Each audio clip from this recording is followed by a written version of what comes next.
Hi guys, welcome back to Hummingbird Acres. We are getting ready to go away. So today I'm going to share with you some of the things that we do to go on vacation even though we have a homestead. So these are tips and tricks for vacationing while you have a homestead.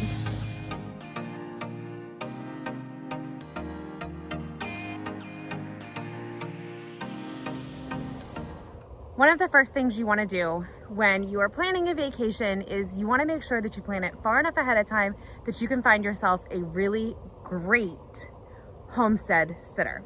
Now you're probably like, okay, who is this going to be? Where am I going to find this person? This lifestyle just isn't for everyone, and my friends and my family think I'm crazy. Believe me, been there, done that. So my tips for finding a great homestead sitter. First thing, hop onto Facebook and start joining those homesteading groups that are local to your area. Start commenting on people's posts and making friends. You will probably find someone pretty quickly that way that is also homesteading and that would be more than happy to watch your homestead for you while you're gone. Not only are you going to find a homestead sitter, but you're also working on building your community. That way, when you need something or you have a question about something, you have a built-in support system to help you. So besides the homesteading in Virginia group or the homesteading in Bedford group, also check out your local 4-H or your local FFA.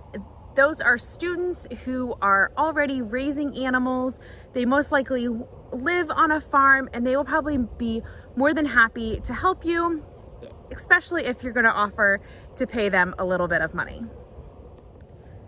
When you are talking to your homestead sitter about coming and watching your homestead while you're away, make sure that you have very clear expectations for them. We love to have our homestead sitters come over, they walk our property with us, we point out different things that need to be taken care of while we're gone, and we also write everything down so that they can visually see it, and they also have it written down if something were to happen and they have a question. Setting clear expectations is going to make it so your homestead sitter knows exactly what to do, and you're not going to be left with a mess when you get home, and you're not going to get one of those emergency phone calls that none of us want to get. We also like to sweeten the deal for our homestead sitters and let them take any harvest that they want while we're here. So any eggs, any flowers, any produce, anything that is ripe and for the taking, our homestead sitters get to take as part of the payment for watching our homestead while we're gone. The next thing that we do to ensure that our vacation away from the homestead is relaxing and not stressful is we make sure that we plan well in advance. I am definitely a planner, definitely love to have things in order. So when we are planning on going on vacation, we start planning. The vacation is planned like months ahead of time, but then we actually start planning to leave about 2 weeks before we actually leave. And I do this by first creating a list of everything that needs to be done before we leave. And then I pull out my planner, my homestead planner, and I start writing down one thing I can do every day from that list in order to leave.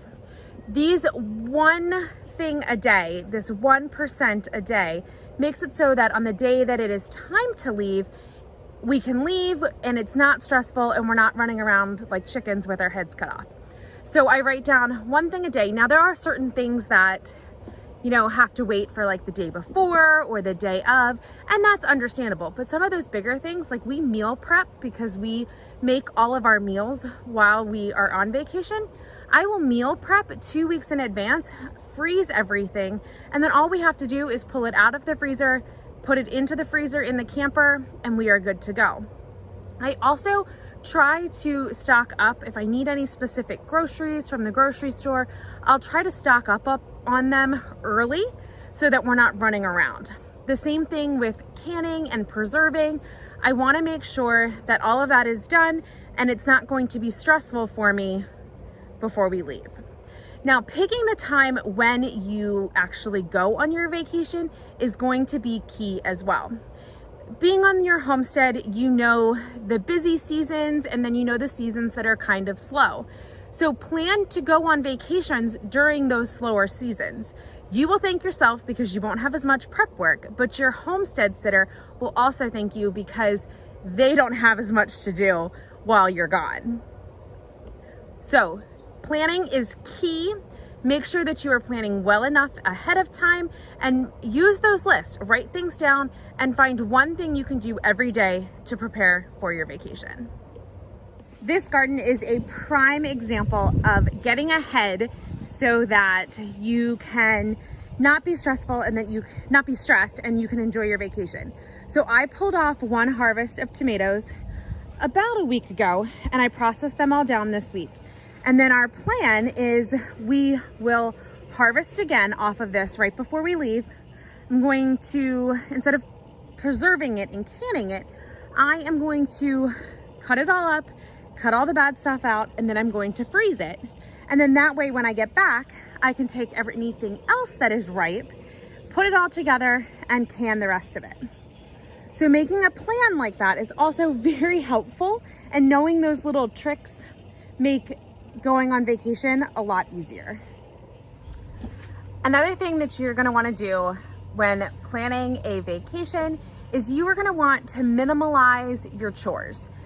You know, you live on your homestead and you take care of it on a daily, and you have so much pride that you don't mind spending that hour every day watering all of your plants or even cleaning out things that just need to be done. Well, your homestead sitter doesn't have that connection to your land and your homestead that you do. So minimalizing your chores and making them as easy as possible is going to make the job a little bit more appealing to your homestead sitter. One of the things that we do is we move all of our potted plants into 2 areas. That way, when they come to water, all of the plants are in 2 areas and they don't have to run all over the place to water the plants.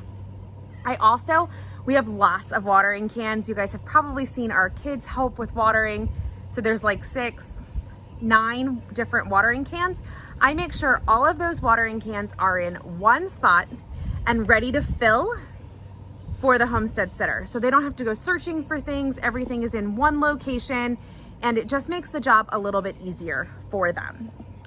Now, going along with making the chores a little bit easier, if when you were planning your homestead, you start to put systems into place to cut down on your time, you're not only cutting down on your time, but you're making it easier to go on vacation. So we know that gardens have to be watered.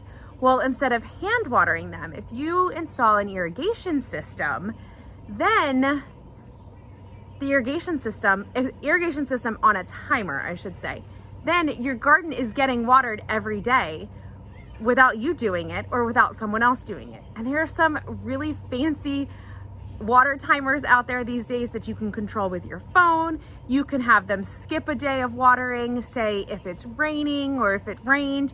So irrigation is a great system to put into place so that going on vacation is a little bit easier. Another one that is really easy to put into place to make your life easier on a daily and to make it a little more appealing to go on vacation is if you have a chicken coop, instead of having a door that you have to manually open every day, install a door that is on a dawn to dusk timer, and then train your chickens, which they probably already are trained, but train your chickens that they go in at dusk and the door automatically comes down, and then at dawn the door automatically goes up and they can go out. This will make it so that you don't have to check on the chicken coop first thing in the morning to let the chickens out. You can check on the chicken coop the middle of the day to collect the eggs, or the end of the day to just collect the eggs. Some of these automated things make your day run a lot smoother, and they kind of cut your to-do list down, which makes it great because we know on a homestead that your to-do list is always long and it doesn't always get done. So when you're relaxing, start looking around your homestead and what systems can you put into place to make your everyday easier and to make it easier for you to go on a vacation. I hope you found some of these tips and tricks for going on vacation when you live on a homestead. I hope you found them helpful. We know that this is just the tip of the iceberg of things that we do around our homestead to make everything more efficient and to make our lives just overall better. Make sure you check out our free ebook, What Makes a Successful Homestead. I have it linked below for you. That is going to give you some great ideas on how to set up your homestead and how to get started in homesteading. Thank you guys so much for hanging out with me at the farmhouse, and we will talk to you soon.